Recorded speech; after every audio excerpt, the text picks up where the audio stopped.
Shalom, selamat pagi Bapak Ibu Saudara sekalian. Selamat kita bertemu kembali dalam program Renungan SOS. Puji Tuhan, mengawali renungan kita satu di dalam doa. Bapa di surga, Bapa yang kami sembah dalam nama Yesus, terima kasih Tuhan kalau pagi yang indah ini kami kembali boleh berada di hadirat-Mu. Terima kasih Tuhan. Kami mengucap syukur karena di mana sepanjang malam kami sudah mengalami betapa indahnya perlindungan pemeliharaan Tuhan, sehingga kami boleh menikmati pertiduran yang nyenyak. Teristimewa pagi yang indah ini, Engkau sudah bangunkan kami dengan keadaan roh, jiwa, dan tubuh yang diberkati oleh Tuhan. Terima kasih Bapa.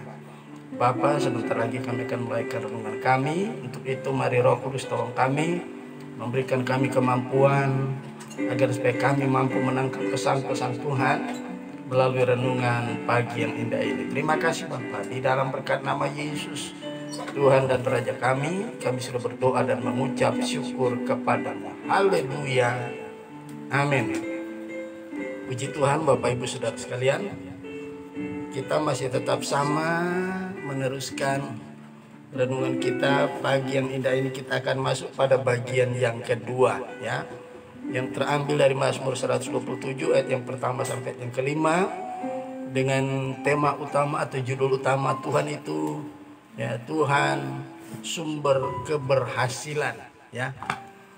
Nah, kemarin kita sudah melihat tentang ayat yang pertama, ya. Jikalau bukan Tuhan yang membangun rumah, sia-sialah orang yang membangunnya. Jikalau bukan Tuhan yang mengawal kota, sia-sialah pengawal berjaga-jaga, ya. Nah, ayat 1 ini, ya, Mazmur 127 ini ditulis oleh Salomo, ya. Dan judulnya adalah Nyanyian Siarah Salomo. Ayat 1 ini Salomo mau menyatakan, ya. Dia memberikan testimoni, ya.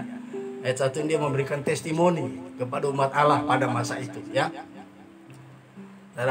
Salomo mau menyatakan tentang keberhasilan yang dia capai pada masa dia memerintah sebagai raja, ya. Ada lima hal utama yang menjadi keberhasilan Salomo, ya. Nah, di zaman Salomo inilah bangsa Israel yang masih bersatu, belum pecah menjadi dua kerajaan, mengalami puncak kejayaan dan puncak kemakmuran, ya. Itu Salomo sudah saksikan, ya. Kemarin kita sudah bahas. Sekarang kita masuk pada ayat yang kedua. Ayat yang kedua Mazmur 127 berkata sebagai berikut. Sia-sialah kamu, ya. Ini kata kamu. Jadi ini bukan Paulus. Salomo mengajak kepada umat Allah. Lihat, saya ini sudah berhasil, ya. Kalian sudah alami juga, ya, kemakmuran ketika saya menjadi raja, kira-kira begitu, ya. Ya, kemudian ayat yang kedua, ya, dikatakan ayat yang pertama, jikalau bukan Tuhan. Jadi dia tujukan kepada dirinya, dia menyatakan testimoninya, kesaksiannya tentang keberhasilan yang dia alami ketika dia melibatkan Tuhan dalam segala sesuatu, ya. Yang kedua dikatakan sia-sialah kamu. Nah, ini dia mengajak umat Allah. Dia mengajak umat Allah. Dia katakan, ya, sia-sialah kamu bangun pagi-pagi dan duduk-duduk sampai jauh malam, ya, dan makan roti yang diperolehnya dengan susah payah, ya, sebab ia memberikannya kepada yang dicintainya pada waktu tidur, ya. Jadi judul yang kedua ini adalah segala sesuatu sia-sia yang kita lakukan di luar Tuhan, atau jika kita tidak melibatkan Tuhan. Kata sia-sia di sini artinya tidak maksimal, ya. Kita pasti akan mendapatkan sesuatu, ya. Sebab firman Allah katakan Amsal 10 ayat yang keempat. Mari kita lihat Amsal 10 ayat 4 dulu, ya. Amsal 10 ayat yang keempat. Amsal 10 ayat yang keempat, kita akan lihat demikian bunyi firman Tuhan. Tangan yang lamban membuat miskin, tetapi tangan orang rajin menjadikan kaya, ya. Sekali lagi saya baca. Tangan yang lamban membuat miskin, tetapi tangan orang rajin menjadikan kaya. Nah, saudara, kita balik lagi di ayat yang kedua Mazmur 127 tadi. Ya, Salomo berkata, sia-sialah kamu bangun pagi-pagi dan duduk-duduk sampai jauh malam. Ya, dan makan roti yang diperolehnya dengan susah payah. Saudaraku tahu tidak? Ya, orang kalau bangun pagi-pagi, ya, dan nanti pulang sampai tengah malam, ada yang sampai jam 10 malam. Kalau di Jakarta sini, saudara, orang kerja itu jam 5 sudah selesai kerja, ya. Kalau orang kantoran, ya. Begitu juga bisnis-bisnis jam 5 sore kayaknya itu toko-toko sudah pada tutup. Itu bukan orang malas loh, orang rajin, ya. Tetapi kita lihat, Salomo berkata kepada umat Allah, sia-sialah kamu bangun pagi-pagi, duduk-duduk sampai tengah malam. Nah, kenapa ada istilah tengah malam? Ini merupakan juga nubuatan rupanya, ya. Karena di Jakarta orang kalau pulang jam 5 sore itu seringkali nggak macet di jalan. Jadi seringkali ada yang pulang di rumah dari jam 5 sore, misalnya dia kerja di Jakarta. Rumahnya misalnya di Bekasi, ya. Rumahnya misalnya di Depok, rumahnya misalnya di Tangerang, ya. Itu biasanya perjalanan cukup jauh. Dan tidak mungkin dari jam 5 begitu dia keluar, jam 7 sudah di rumah. Seringkali kemacetan itu membuat orang pulang bisa sampai jam 10 malam, ya. Ini saya bersaksi, saudara. Ya, ketika istri saya itu kalau pergi seringkali jam 4:30 pagi sudah keluar dari rumah. Karena apa? Menghindari kemacetan di jalan. Biar sampai di kantor itu tidak terlambat. Begitu juga kalau pulang, seringkali istri kami belum langsung pulang. Seringkali istri kami itu, ya, mampir di satu tempat misalnya dengan teman-temannya, ya. Entah mampir di mana, ya, sambil minum-minum, menghilangkan capek, jenuh sepanjang hari di tempat kerjaan. Nah, kira-kira jam 7, jam 8 mereka itu baru mulai pulang. Seringkali istri saya suka naik sepeda motor, saudaraku, ya. Nah, sepeda motor kan bisa nyelip-nyelip, tapi kalau ada yang namanya macet, saudara, baru kita melihat, ya, kira-kira 1 kilometer ke depan itu mobil seperti parkir di jalan. Kenapa? Macetnya nggak ketulungan. Jadi seringkali istri kami jam 7, jam 8 malam itu baru mulai pelan-pelan. Itu bisa jam 10, jam 11 sampai di rumah. Setiap hari, saudara, ya. Maklum istri kami masih bekerja waktu itu, ya. Sekarang sudah tidak. Jadi istri kami dan kami sendiri alami kemacetan. Nah, di sini pemazmur bilang, Salomo katakan kepada umat Allah pada waktu itu, sia-sialah kamu, ya, sia-sialah kamu bangun pagi-pagi dan duduk-duduk sampai jauh malam. Baik orang kantoran, baik orang ada usaha, ya. Dikatakan sia-sia, kenapa? Segala sesuatu yang kita lakukan di luar Tuhan sia-sia. Sia-sia yang dimaksud di sini adalah hasilnya itu tidak maksimal, ya. Bukan gak ada artinya, ada artinya, ya. Bukan tidak berhasil, tapi tidak maksimal, ya. Nggak maksimal, saudaraku. Sebab di sini Salomo berkata, sia-sialah kamu bangun pagi-pagi dan duduk-duduk sampai jauh malam. Untuk apa? Mencari sesuap nasi, saudara. Demi kebutuhan hidup keluarga, ya. Tidak maksimal hasilnya. Tapi kalau kita mengandalkan Tuhan, luar biasa. Salomo sudah mengalami. Maka ayat pertama dia katakan, jikalau bukan Tuhan. Jadi Salomo berkata, keberhasilan yang dia alami bukan karena kemampuannya, bukan karena hikmat yang Tuhan percayakan, justru karena dia mengandalkan Tuhan. Tuhan memberikan dia hikmat. Jadi segala sesuatu yang dilakukan maksimal. Itu yang namanya berhasil. Tuhan sumber keberhasilan. Haleluya. Kita lihat contoh-contoh orang yang tidak maksimal, ya. Dalam segala usaha, dalam segala apa yang dia lakukan. Yang pertama, ya. Mari kita lihat Yakobus pasal 4, ya. Yakobus pasal 4. Ya, kita akan lihat dulu Yakobus pasal 4. Yakobus pasal yang keempat, ayat yang ke-13 sampai ayat yang ke-16, ya. Demikian bunyi firman Tuhan. Jadi sekarang, hai kamu yang berkata.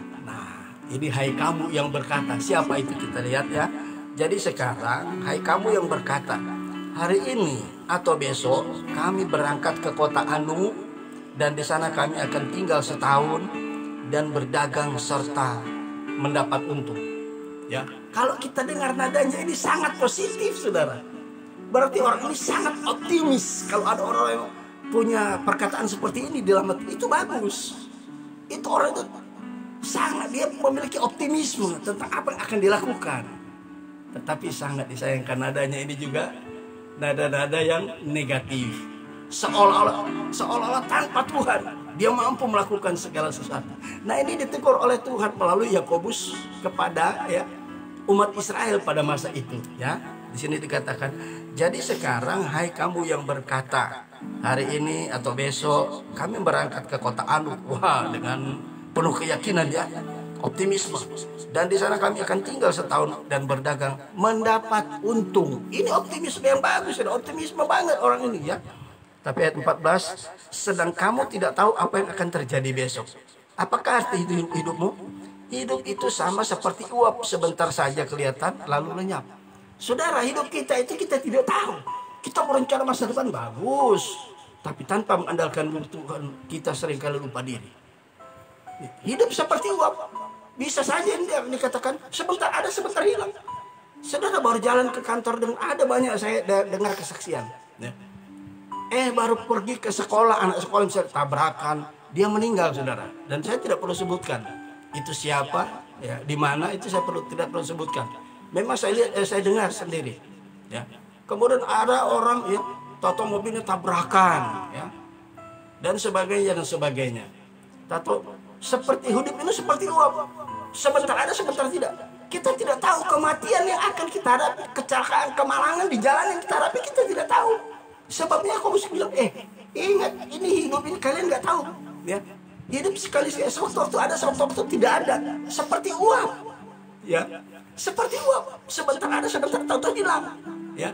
Nah, kemudian dikatakan ayat 15, sebenarnya kamu harus berkata, jika Tuhan menghendakinya, ya.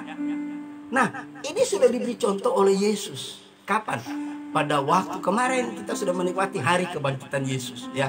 Tapi sebelumnya dia mengalami kematian. Tapi sebelum Yesus mengalami kematian, saudara tahu pergumulan yang sangat dahsyat dialami oleh Yesus di Taman Getsemani, ya. Ketika dia melihat cawan murka Allah yang begitu gelap yang akan diminum oleh Yesus, yang akan dialami oleh Yesus, dia berkata, Bapa, jikalau mungkin cawan ini lalu, ya, biarlah bukan kehendakku tetapi kehendakmu. Ini pergumulan yang dahsyat. Menghadapi pergumulan di hari-hari ini, saudaraku. Haleluya. Mintalah keterlibatan Tuhan dalam apapun yang kita lakukan. Sebab dengan kita melibatkan Tuhan, kita akan mengalami kekuatan dalam pergumulan apapun yang kita hadapi.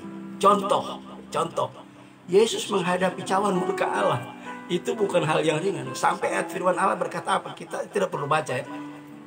Di kitab Injil Sinoptik, ya. Di sana dikatakan ketika Yesus melihat cawan murka Allah, apa yang terjadi? Dia menjadi sangat takut dan peluhnya menetes bagaikan darah. Saudara tahu, berarti peluh atau keringat Yesus menetes begitu cepat bagaikan air. Saking takutnya, tetapi puji Tuhan ada Lukas 22, ya. Di sana diceritakan ketika Yesus di Getsemani. Saudara tahu, seorang malaikat turun dari surga memberikan pertolongan kepada Yesus, memampukan Yesus. Dan itu adalah personifikasi daripada Roh Kudus. Saudara, andalkan Tuhan, andalkan Roh Kudus, maka Roh Kudus akan bekerja bersama dengan kita. Amin. Kita lihat Roma 8 ayat 28, ya. Roma 8 ayat 28. Kita akan lihat ayat ini, ya. Jadi segala sesuatu yang kita lakukan, libatkan Tuhan, biar tidak sia-sia, ya. Biar hasilnya maksimal, ya. Kalau kita tidak libatkan Tuhan, hasilnya akan tidak maksimal. Perhatikan di dalam Roma 8 ayat 28 di sini berkata sebagai berikut. Kita tahu sekarang bahwa Allah turut bekerja dalam segala sesuatu untuk mendatangkan kebaikan bagi mereka yang mengasihi Dia.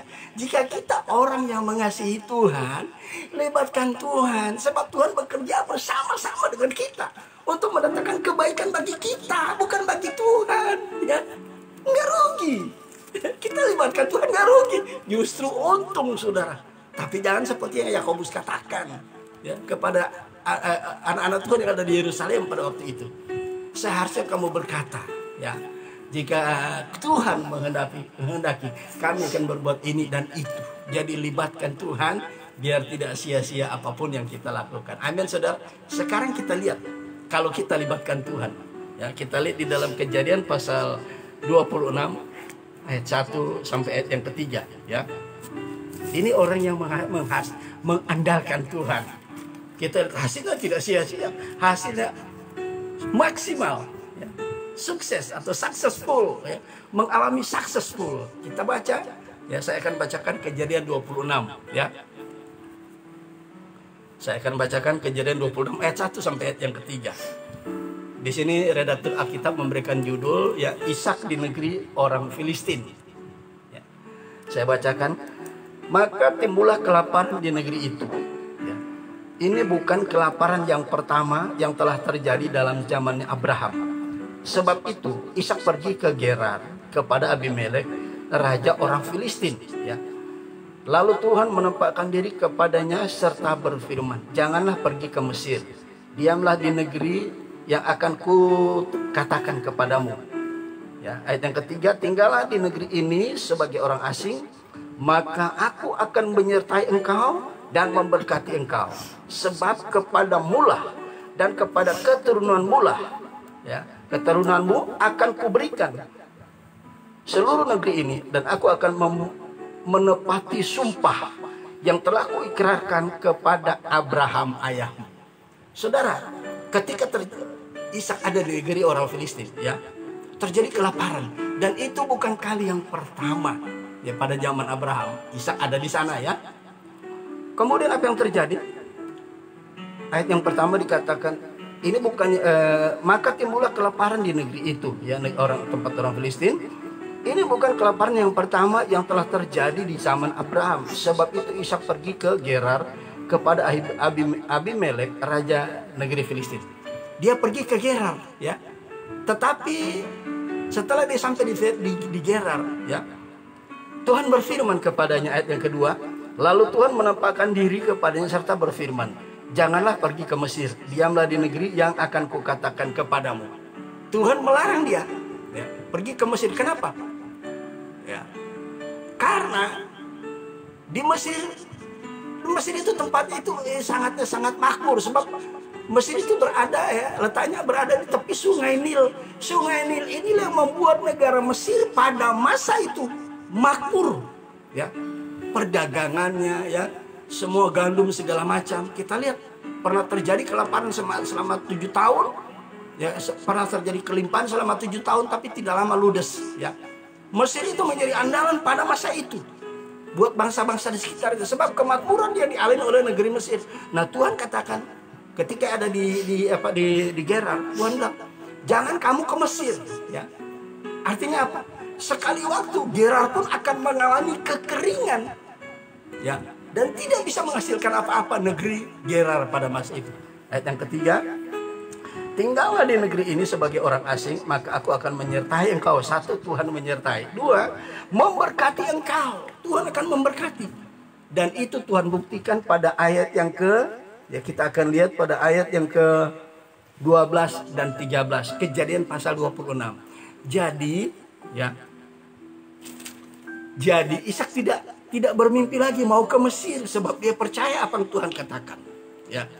Dia percaya. Tuhan bilang, jangan ke Mesir, tinggallah di negeri yang akan aku katakan. Ternyata dia masih tinggal di Gerar, ya.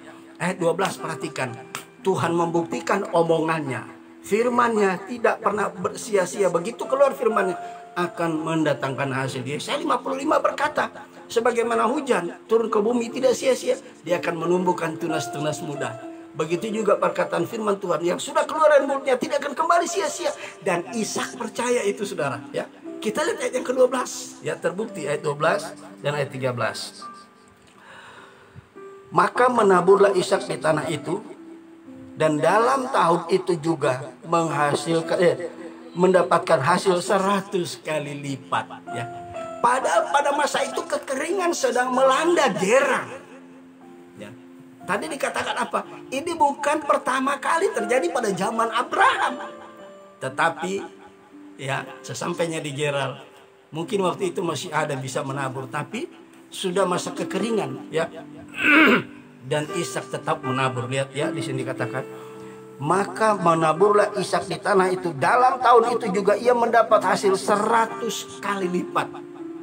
Dia percaya perkataan Allah dan dia praktekkan. Apa yang terjadi? Di masa kekeringan, Ishak menabur. Orang Gerar bilang, kalau orang Manado mungkin itu ya orang di Gerar. Mari masyarakat Gerar bilang, ini Ishak ini soseno dia, ya, so nggak waras dia.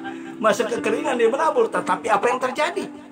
Ayat 12 membuktikan, ya, saya baca lagi Kejadian 26. Maka menaburlah Ishak di tanah itu, dan dalam tahun itu juga ia mendapat hasil 100 kali lipat, sebab ia diberkati Tuhan. Ayat 13.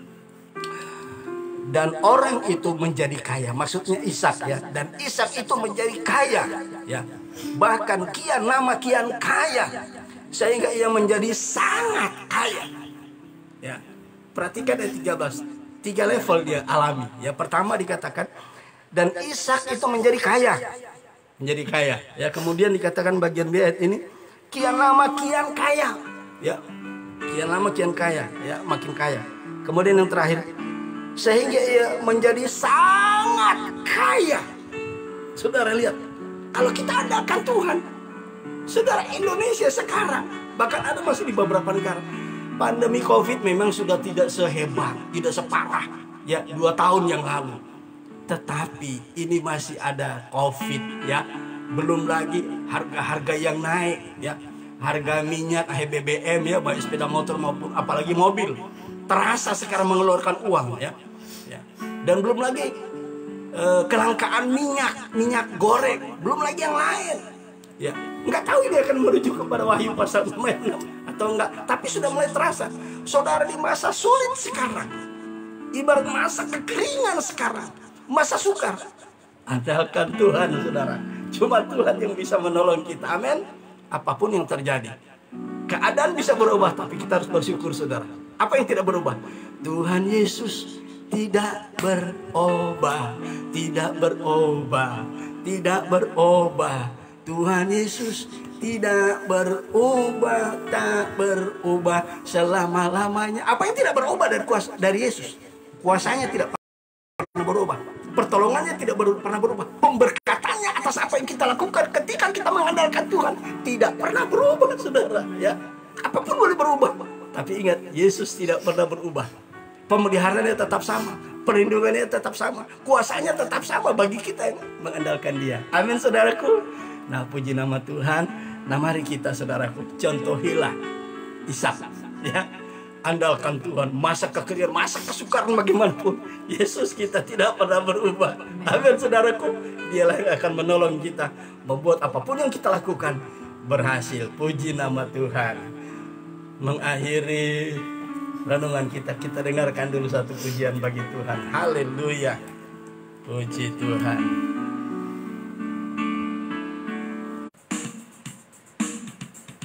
Haleluya. Mari di pagi yang indah ini kita nyanyi bagi Tuhan. Haleluya. Sebagai respon dari firman Tuhan, terhadap firman Tuhan, kita nyanyi bagi Tuhan. Haleluya, haleluya. Buatlah hati kita senang. Hati tidak adalah obat. Amin, saudaraku. Haleluya, haleluya. Haleluya. Begitu besar kasih Allah pada kita. Berkatilah anak cucu kita di mana-mana. Tuhan mengubah miskin dan menjadikan kaya. Dia merendahkan dan meninggikan juga. Berbahagialah bagi orang yang percaya. Anak cucunya pasti tidak akan meminta-minta, karena